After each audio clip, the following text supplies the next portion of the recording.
Hey, it's Natalie. Oftentimes people say that when they go through a stressful period in life, whether it's a death in the family or losing your job or financial struggles, whatever the case, they often say that they will gain weight during that time. Well, today we're going to talk about why stress impacts your weight and what you can do to stop the cycle. So first off, it's important to know that there are negative and positive types of stress. And we want our body to be able to cope with anything that happens in life, any type of stress that can happen. So first off, the definition of stress is when there are demands on you that the resources you have are not enough to deal or to cope with that demand. So let's take an example of you losing your job. So you lose your job and you weren't able to secure another job, you're not able to pay your bills, and you get a foreclosure notice. Well, that is absolutely negative stress. But a similar situation, you were employed, then you get laid off, and prior to the layoff, you had actually secured another job. Well, so that stress in that second scenario, you're not going to have negative health effects because the demands were not greater than your resources. You had already secured another job. So what we want to avoid is that negative stress where you don't have enough resources to cope with the demands on your life, because that's where the health impact is. So when you are dealing with that negative stress, your body is in fight or flight, and I'm sure you've heard of that term before. So fight or flight response is when your body is gearing up, and back in the day, to either run away from a lion or fight somebody tough, really to save your life. Well, the problem is in our day and age is when that fight or flight response gets stimulated, we are not doing any kind of action. We're sitting in our desk and we're super sedentary. And so that fight or flight response is really just eating away at our insides.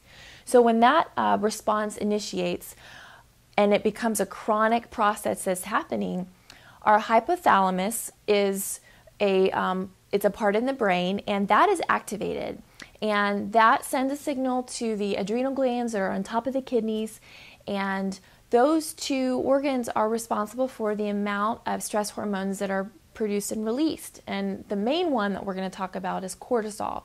So when you have a ton of cortisol floating in your body, that leads to muscle breakdown faster.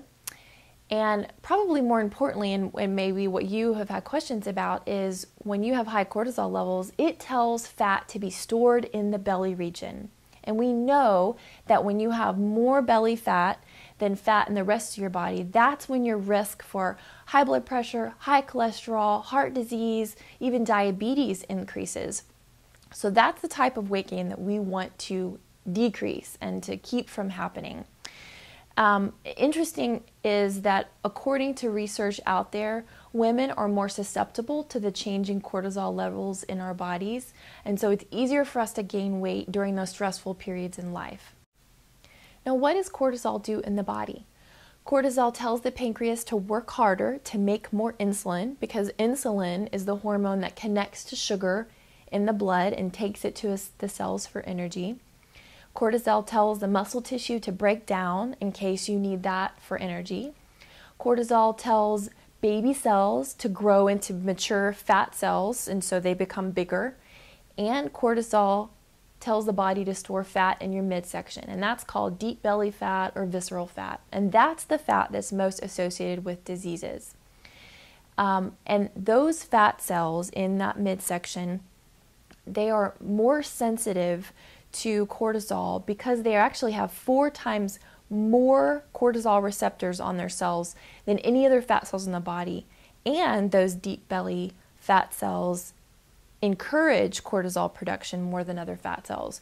So you have this vicious cycle of when you pack on the pounds in your midsection, well, that increases cortisol levels, and then in turn those fat cells are drawing it in. So if you find yourself dealing with this negative stress, and especially in a chronic way, make sure to watch my next video, 5 easy steps to reduce your stress naturally. Bye-bye.